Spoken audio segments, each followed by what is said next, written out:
Hello， 大家好，我係 Freesia。今次呢段 video 咧就係想同大家一齊分享下我屋企嘅一個 house tour 啦。咁咧之前試完咧喺2年之前啦，亦都係呢個 channel 觀看次數最高嘅一條片啦，就係關於拍我屋企裝修咗之後嘅一個少少分享嘅。咁其實當時咧都有啲留言啦，同埋有啲人 email 我咧係希望咧我可以去拍一個 update。咁但係咧我一路都冇拍啦，因為我又一方面又會覺得好似介紹完一次之後又再重蹈覆轍咁樣再講一次咧，好似冇乜意思。但係呢啲觀眾咧可能都會有啲好奇，究竟我屋企過咗一段時間之後去用翻咧，係咪真係會依然係覺得呢個裝修係好好啦，或者係有啲咩建議可以俾到大家咁樣嘅。咁所以咧今次呢段 video 咧，我就係會想同大家咧去詳細少少，以一個第一身嘅角度咧去介紹多少少細節嘅。咁我係會連埋少少收納嘅嘢啦，或者係一啲家私嘅分享咧，都會直接喺條片度同大家一齊講嘅。咁所以咧就希望大家會中意今次呢段 video 啦。咁首先啦，關於呢度裝修咗幾耐啦，咁呢度咧一共係裝修咗第4年嘅今年。咁所以咧呢度係所有嘅一啲如果佢有啲咩問題啦，或者係有啲咩建議咧，等等嘅各方面咧，其實都已經顯化晒出嚟噶啦。所以咧，我都會喺等間 house tour 嘅時候，同埋同大家講，即係究竟我自己嘅裝修係遇到啲咩問題啊，等等嘅。咁至於錢銀方面咧，咁關於咧我哋屋企個裝修幾多錢啊，或者用咩設計公司咧？首先設計公司咧，我哋屋企係完全冇用設計公司嘅，咁係成間屋咧都係由我一個人去 design 啦，咁所以可以上一啲圖俾大家。咁而當時去裝修去整呢間屋嘅時候咧，我當時仲係10幾歲嘅啫，咁所以咧嗰啲想法咧都有少少幼嫩嘅，或者如果依家咧俾我重新整一次嘅話咧，可能我都會有啲唔同嘅睇法，或者個喜好上會有少少唔同咗啦。但係咧呢個亦都係我以我當年嘅知識儲備啊，或者我自己喜歡嘅風格入邊咧，已經係能夠做得最好嘅，就係我自己個人嘅審美同埋喜好啦。咁因此咧，即係可能考慮嗰啲物品嘅實用性啊，或者係一啲真正裝修專業知識上嘅嘢，或者設計知識上嘅嘢咧，其實係有啲幼嫩嘅。咁所以咧稍後個 house tour 咧都會直接同埋大家去分享埋，就係有邊啲部分我覺得係大家唔好跟呢一個設計啦，即係可以有改善嘅地方啦。咁所以呢個咧就大致嘅基本 background 啦。咁我哋事不宜遲咧，就即刻去片啦。Hello， 我會用第一身嘅角度咧去俾大家睇一睇呢間屋嘅真正設計同埋一啲間隔、收納等等嘅細節。由露台呢邊過去咧，就係分別係屋企嘅2間房，咁就有我間房間。分別喺呢度啦，轉過嚟咧就係屋企嘅主人房，咁稍後都會補拍一個畫面俾大家睇嘅。然後轉翻過嚟喺房間呢邊過去就係廚房，咁都係一個長方形嘅設計。然後呢度有個好長嘅直身鏡，嚟呢邊拱入去咧就係有屋企嘅洗手間、廁所，同埋有個沖涼嘅企缸。大致上嘅 overview 就係咁啦，咁我會先由細節開始詳細同大家介紹。首先門口位置喺屋企係配咗一個電子鎖嘅，咁就好適合我成日都唔記得帶鎖匙。然後呢個位置咧上面嘅呢個部分有個芭蕾舞嘅扶杆，佢係一個我非常之常用嘅東西啦，因為我而家喺屋企學芭蕾舞嘅。咁我一開始買翻嚟咧，其實我係諗住會喺屋企練習跳舞，我冇諗過佢會成為我平時依家上堂經常性會用到嘅工具。雖然咁樣擺到唔係咁好啦，呢一張凳咧係專攞嚟着鞋嘅時候用嘅。雖然有陣時真係會頂住，咁但係佢都冇一個更加好嘅地方可以擺到啦。咁至於佢要突咁多，係因為佢個腳嘅關係啦。基本上呢啲係可以隨時拎走嘅芭蕾舞扶杆咧，得2種設計嘅啫。一係就咁樣 T 字形啦，一係咧就一大個圓盤嘅。咁我要慳位咧，都係揀呢一個嘅。下面嘅呢一張凳咧，同呢一度係一套嘅。咁呢一套家私咧，就喺無印嗰度會經常性見到，佢係同佢係一套嘅一個3件組嘅套裝。咁我哋之所以一路都冇換嘅原因咧，就係因為佢嘅高度係一個2用家私，佢既可以做茶几，亦都可以做食飯台。佢係比正常嘅 sofa 咧稍為矮啲啲，而呢一張台咧亦都比正常嘅茶几咧稍為高啲啲嘅。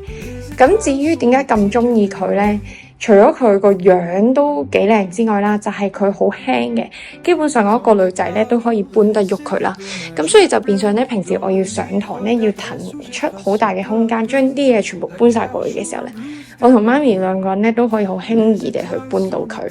咁但係當然啦，都有缺點嘅。咁個缺點咧就係首先佢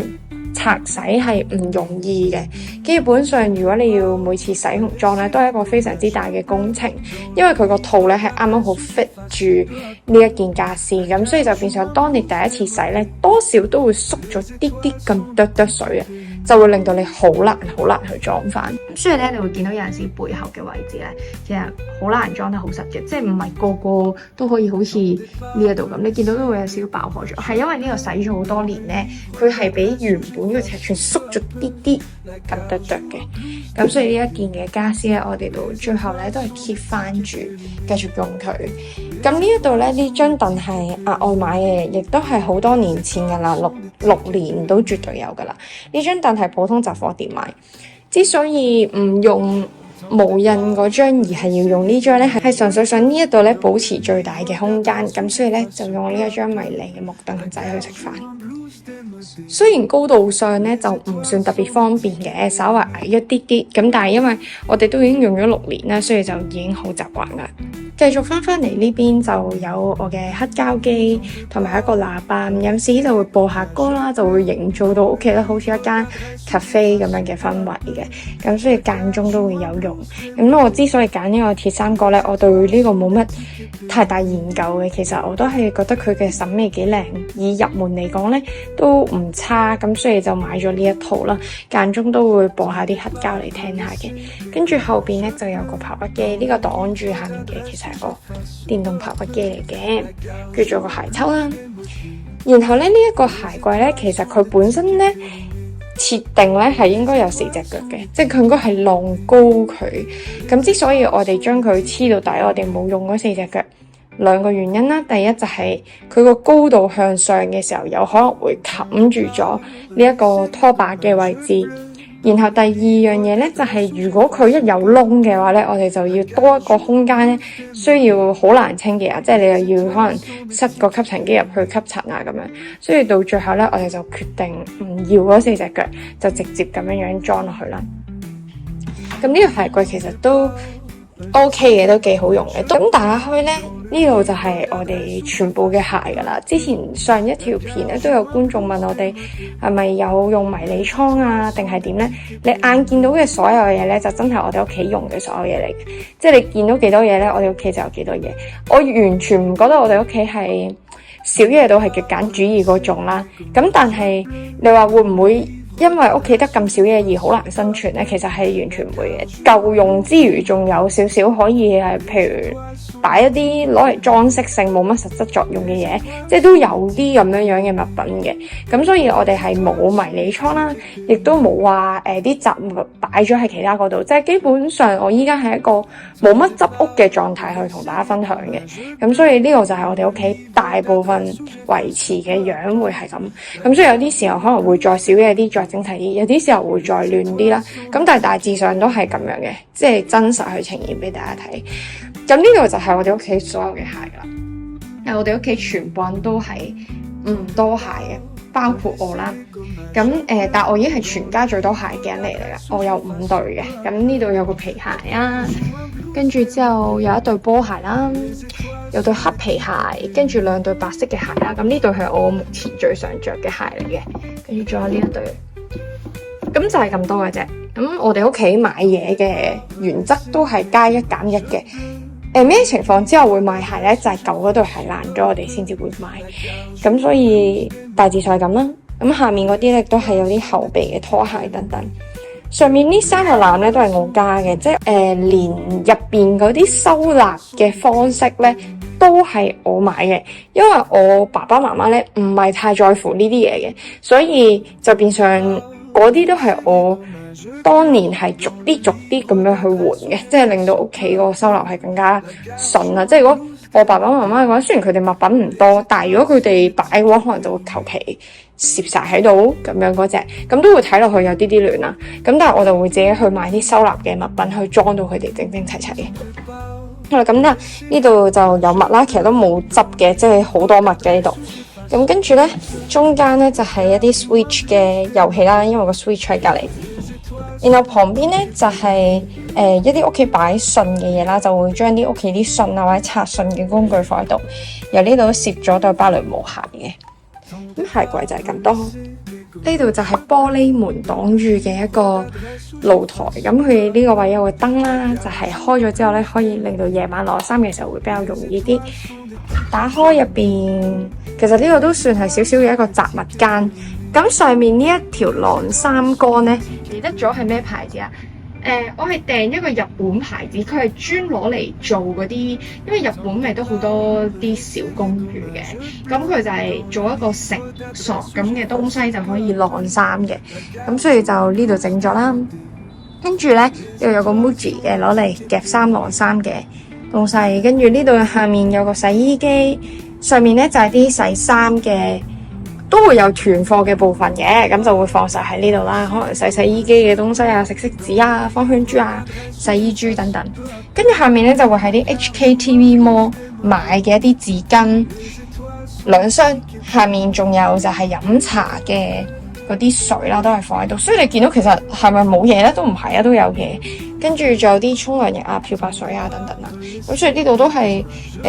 已經係整齊咗啲啲噶啦。咁但係都係會有嘢咯，即係紙巾啊、瑜伽墊啊等等。大致上呢度就係咁。咁仲有啲比較少用嘅掃把、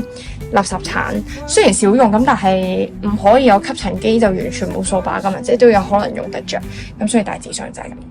出翻嚟呢度啦，首先有個垃圾桶，都係 Muji 嘅垃圾桶，好搞笑。呢個係我其中一年嘅生日禮物嚟噶，其中中學嘅時候嗰陣時好耐噶啦，即係嗰陣時屋企唔係咁嘅樣嘅，仲係以前嘅樣啦。咁又我好中意啲木嘅嘢嘅，跟住之後就當時2個同學就一人送咗一個垃圾桶俾我，送咗個圓形啦，同埋送咗一個長方形嘅俾我。呢個係我收過最開心嘅生日禮物啦，好搞笑。但係我真係覺得好靚嘅，即係留到依家都仲用緊。咁但係我就冇 keep， 即係冇用個蓋，因為我哋係我房嗰個有嘅，但係呢一個唔用蓋會方便啲，因為佢個口好細啊。上面咧都有少少擺設嘅，呢個就係之前買嘅一個植物，咁係好多年前喺太古嘅誠品入邊買嘅，咁佢基本上都一樣係種咗6-7年噶啦。後面就有水啦，仲有一個青苔嘅營養液。呢個青苔係自己加嘅，一開始買翻嚟係冇青苔，但係嗰加個青苔靚啲。雖然佢好容易敷，要不停換，咁但係佢加咗青苔之後，反而令到棵樹係茂盛咗。當年係種到就嚟死嗰隻噶，但係後尾係悉心打理咗之後，佢又生翻茂盛翻，咁所以就一路就去到依家啦。咁後面有個 switch 啦。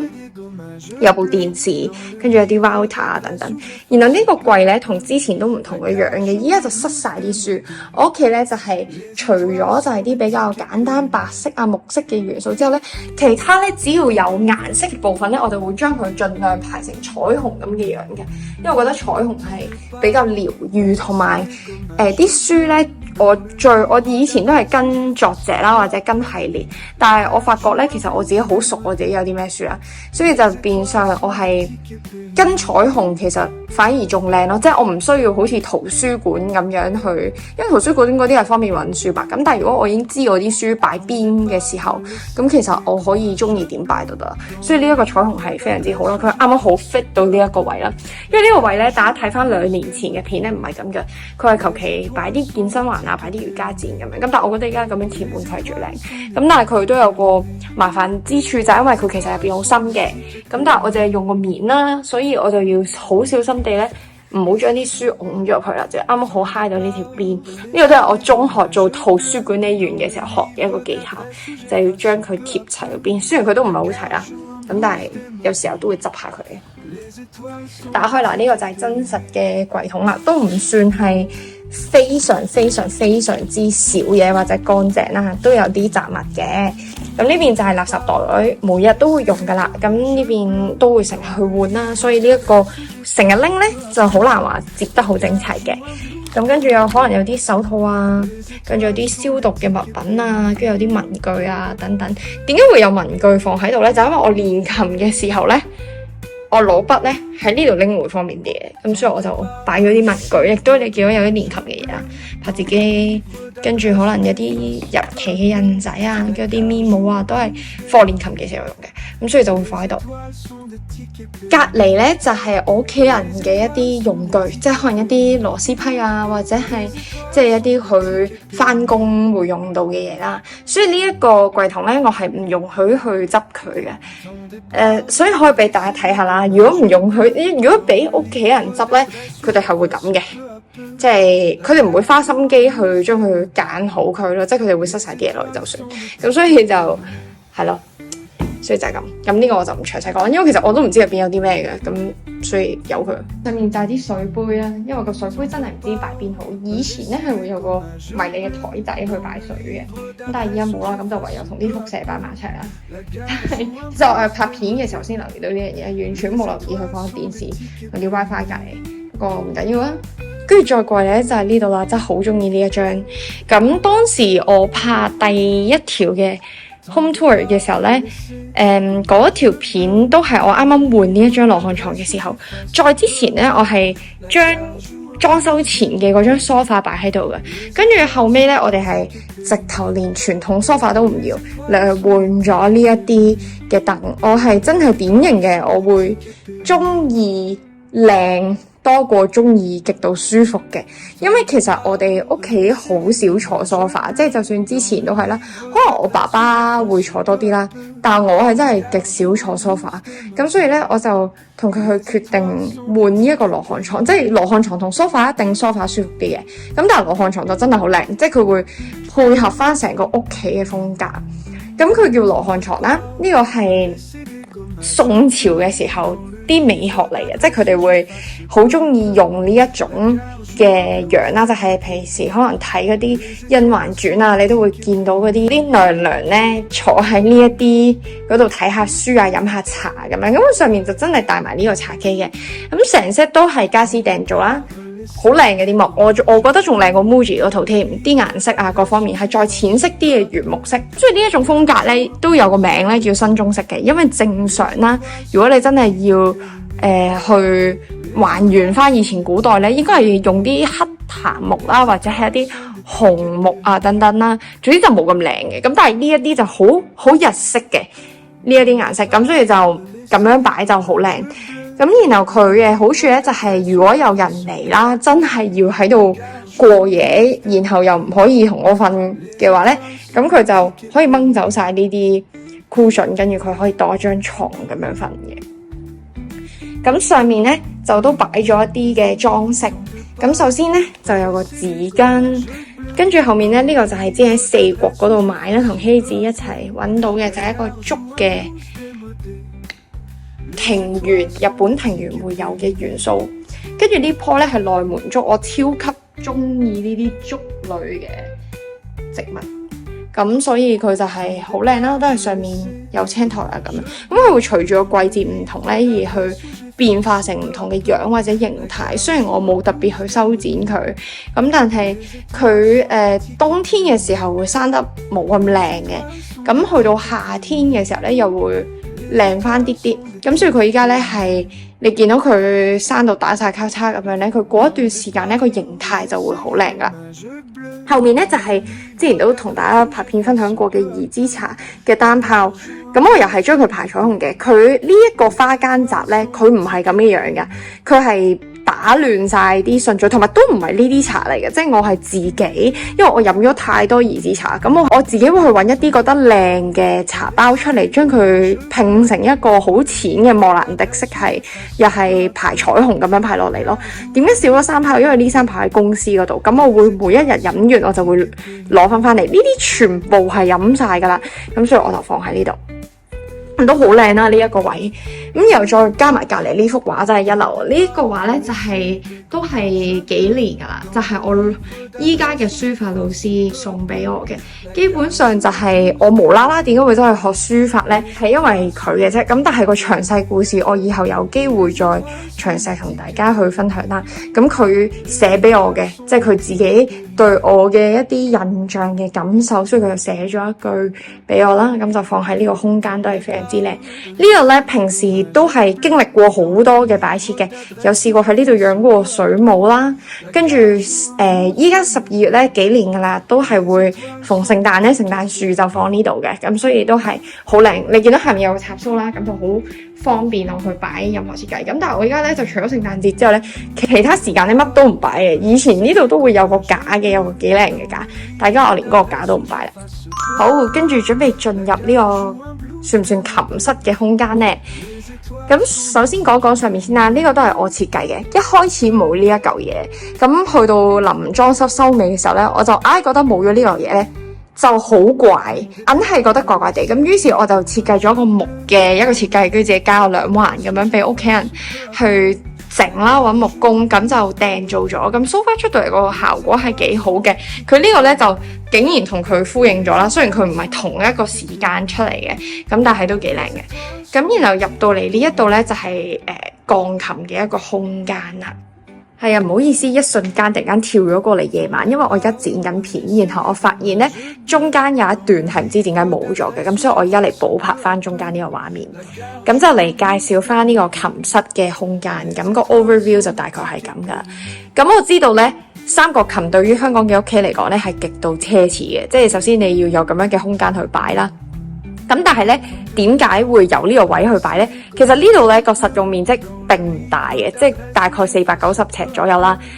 中規中矩啦，你話好大又稱唔上啦，普通嘅。咁但係點解可以擺得到呢？就係因為揾咗個無走廊嘅設計。咁其實呢個都係度咗好耐。無走廊嘅設計呢，其實係有所犧牲嘅。佢犧牲咗嘅部分呢，就會在於我依家身處嘅呢一個廳嘅空間，即係啱啱拍完嘅呢個廳啦。個透光度係唔高嘅，因為平時呢淨係得呢一個窗啦。咁然後佢對面呢都有等好近嘅樓喺正對面嘅，咁所以咧就變相晏晝嘅時候咧個廳係會比較黑啲，因為佢個自然光線唔係咁足啊。開始初稿嘅設計啦，我係諗住咧將個主人房咧拍過嚟呢度嘅，咁但係個問題就係呢度會多咗橛走廊嘅，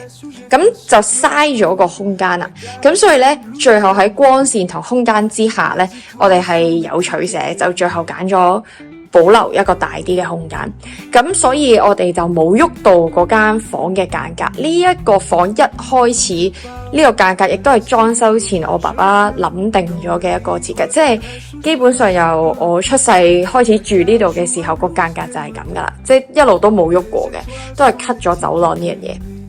咁先講一講呢一部琴先啦。咁我諗好多人第一瞬間咧，一入到嚟我屋企咧，見到呢部琴咧，都會第一瞬間覺得好誇張啦。跟住就會有好多一啲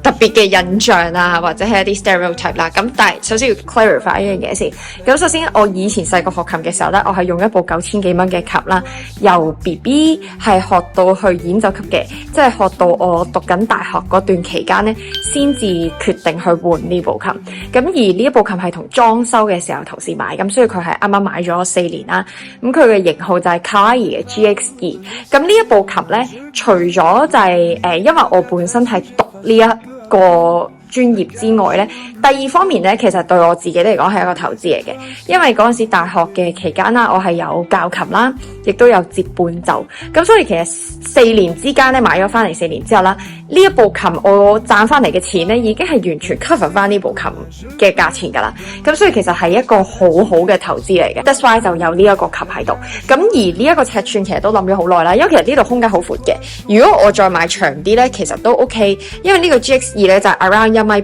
佢就係比 Baby Grand 嘅琴稍微再長多一個 size， 咁但係到最後都係冇揀嘅原因咧，就係因為其實個琴越大啦，個聲音就會越響嘅。咁我呢度畢竟唔係嗰啲獨棟嘅 house 啦，都會有鄰居噶嘛，咁就費事太嘈，咁所以就買呢一個尺寸咧就啱啱好啦。咁然後咧，舊嗰條片都係啦，呢度係有個地氈嘅，咁但係嗰張地氈咧，當時買翻嚟嘅原因係為咗隔音。一開始裝修嘅時候係冇嘅，跟住大概住咗1年之後咧，就加咗張地氈。咁跟住之後，但係早2個星期咧，我哋就抌咗張地氈啦。咁係因為咧呢2年幾咧，嗰張地氈基本上你冇得洗嘅，因為佢太重啊，佢唔係一個你可以隨時掹出嚟嘅設計啦，係好辛苦先可以擺到張地氈入去或者裝到出嚟，因為呢部嘢成400公斤嘅，咁所以我哋哋就算3個人一齊托咧，都係好辛苦嘅。咁過咗2年幾之後咧，佢就成為咗沉悶嘅屋企。咁所以就好多人嚟我屋企咧，都會係咁打乞嗤，包括我自己。咁再望一望嗰張地氈啦，其實都好黑下噶啦。咁所以咧，我就覺得都係唔好 keep 任何啲好難清潔嘅嘢。即係我依家開始都覺得。屋企簡單之餘，我亦都希望係令到我做家務係比較輕鬆啲啦。旁邊咧就有個抽濕機，然後咧呢度個書櫃咧就係將我大部分嘅英文書放咗喺度嘅。咁呢個都係訂做，所以個 size 先啱啱好，個闊度都係我1cm 都唔多俾佢嘅，即係我真係啱啱好度到咧嗰啲簿大概最厚嗰半係幾厚咧，我就做幾出咯。咁上面咧就係。呢2格都係英文書嚟嘅，因為我房間嘅書櫃淨係夠空間俾我擺中文書，咁所以我就將啲英文書擺晒喺度啦。跟住下面咧就擺樂譜，啱啱好擺晒一大排喺度嘅，咁就非常之方便呢一個櫃。跟住呢個空間咧都有個計算失誤嘅位置，就係呢一個插蘇，其實唔應該做呢個位嘅，因為當時唔記得咗鋼琴個暖管嘅方向係喺呢邊，因為以前係直身琴啊，直身琴喺後邊，咁我就諗住直接通出嚟啦。但係我應該將個插頭咧，一係做喺地下啦，或者係做後邊嘅，即係如果俾我依家重新嚟一次，咁就唔使綁條線喺度，勁核突，就係咁。上面呢度都係我最近整嘅，咁就係一個櫃，好似一個展示櫃咁樣，可以將我啲茶具咧，咁就擺一啲出嚟嘅，咁都係方便啲去拎咁樣。都有個特別之處想同大家分享，咁其實唔係淨係呢個位嘅，頭先羅漢床上面咧都一模一樣，不過唔記得咗講。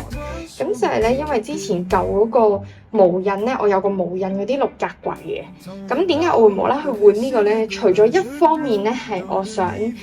可以多啲空間擺書之外啦，其實第2個原因咧就係因為當時放呢部水機啦，咁你擺水機咧就一定會預咗佢會滲到啲水出嚟嘅。咁然後咧嗰個無印嗰個喺用幾年嘅期間咧，就已經係發黑得好犀利，即係俾水浸濕。咁我就好驚佢斷啦。咁於是咧我就真係頂唔順，真係黑得好緊要。咁所以我就換咗呢一個新櫃，亦都做咗一個防禦嘅措施，就係我去訂做咗一塊勁厚嘅膠，再喺上面冚塊布。咁一方面清潔就比較方便啲嘅，我可以成塊布抽走攞去洗。咁第2方面咧都係防水嘅，咁所以就喺呢度做咗一塊。呢度因為有盆栽，所以都做咗一塊。仲有第3個位，雖然目前唔會擺啲有水嘅嘢，但係喺呢度咧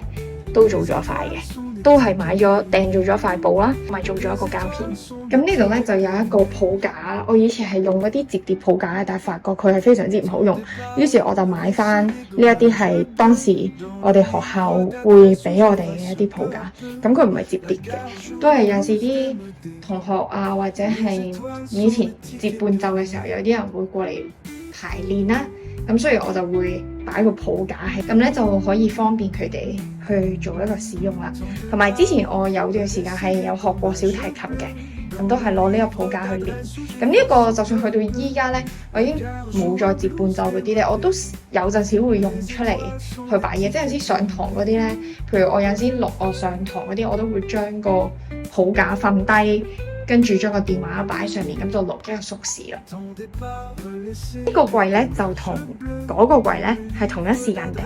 我就都係度咗呢度嘅尺寸啦，就訂咗個迷你細櫃咧，因為啲書實在太多啦，咁所以就放啲書喺呢度。上面咧就係有啲古籍啦，佢係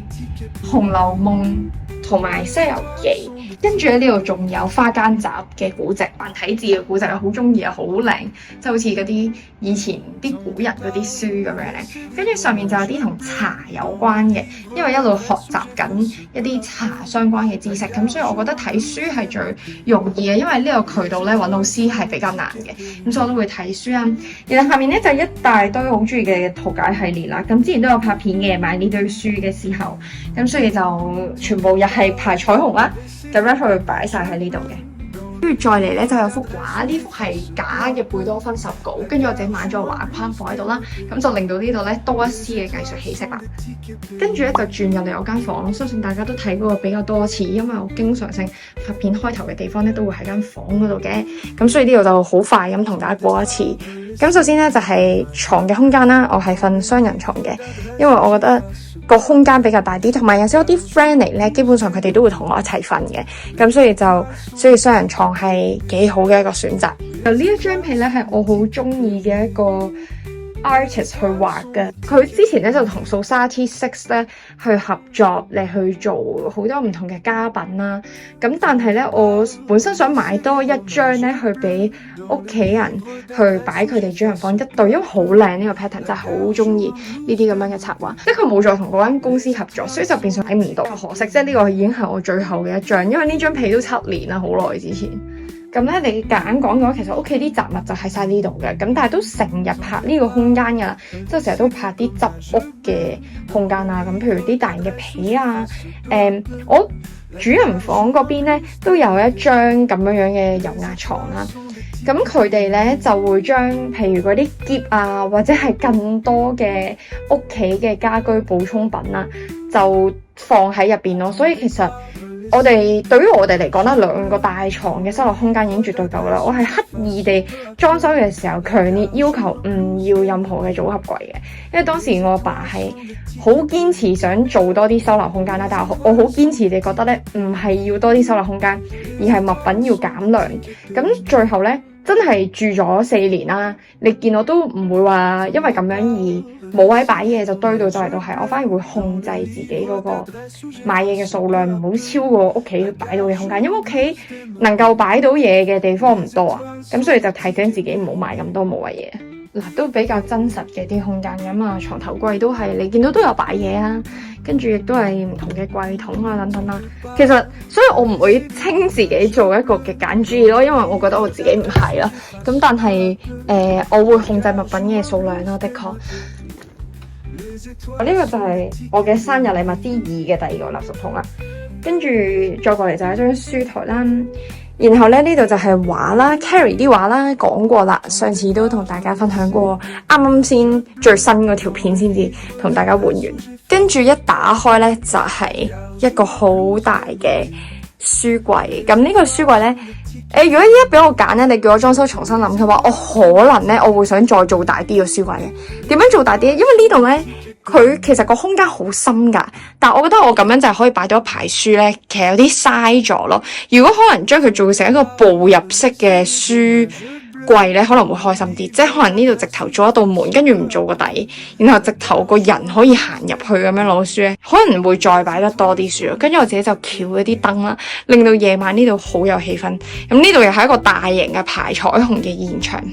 第2個我話建議嘅位咧，就係當時我阿爸同我咧，唔知點解大家都冇諗到咧，就係呢度應該要做觀景窗咯。我唔知點解要做呢啲咁傳統嘅窗啦。我阿爸整完之後都唔知點解佢當時完全冇醒起呢件事啦。其實有啲可惜嘅，因為呢度可以就咁做一塊大玻璃，一嚟啦，你唔使抹窗抹得咁辛苦啦，抹啲窗框；二嚟咧就係咁樣冇咁好睇咯。即係你呢度明明出去風景望得咁靚，應該一大片窗會開心啲。咁但係算啦，唔緊要啦，即係人生總係會有啲遺憾噶嘛。啱啱門背後咧就擺咗啲掛鈎去掛嘢，跟住呢度咧上面都係有擺嘢嘅，咁都係有啲雜物啊。你見到我真係冇執嘅個衣櫃亂噶，上面啲嘢。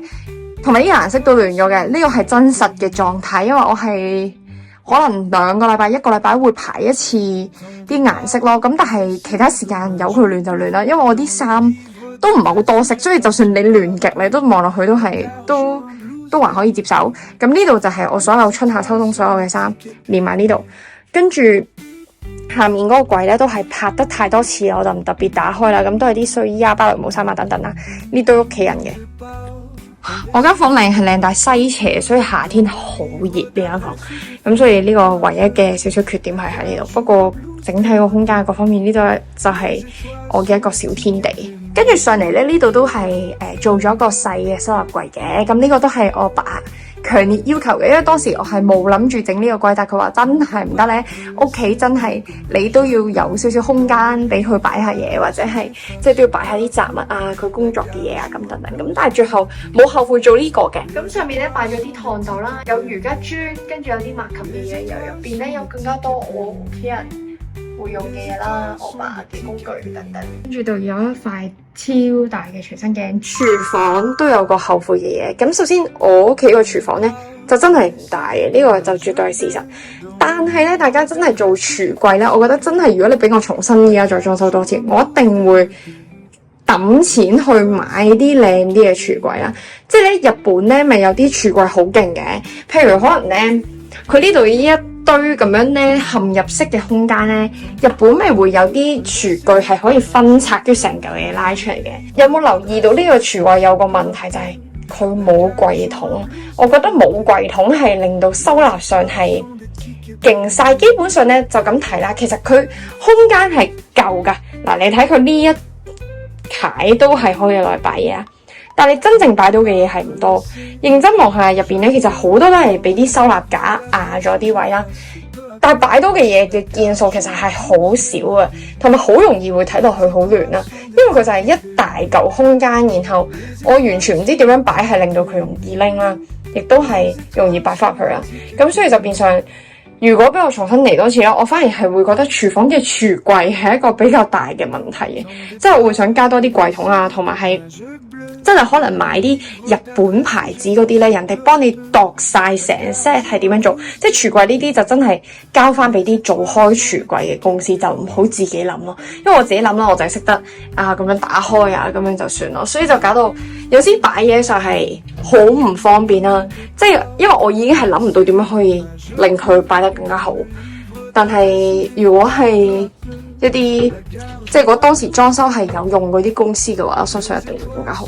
所以見到嗱，其實入邊啲空間好嘥噶，冇擺到啲咩，但我真係唔知可以點樣執咯。咁所以唔緊要咯，唯有控制個量咯。買咁多嘢都冇乜用嘅，所以都 keep 住喺度。跟住上面呢度咧係我執嘅，咁就係放廁紙啦。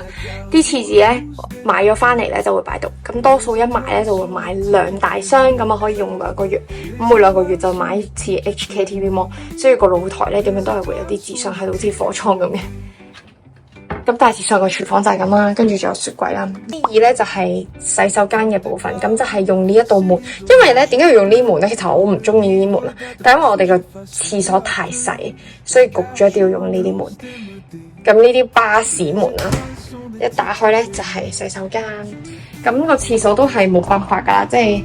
空間有限，咁所以好細啦，裝唔到嗰啲咩玻璃啊、浴簾嗰啲唔得噶。但係咧。真係你正常沖涼咧係唔會射到呢度嘅，咁所以咧係 OK 嘅。不過係真係唔會裝一道門，因為你裝你咁窄啦，就算你有位去裝到玻璃門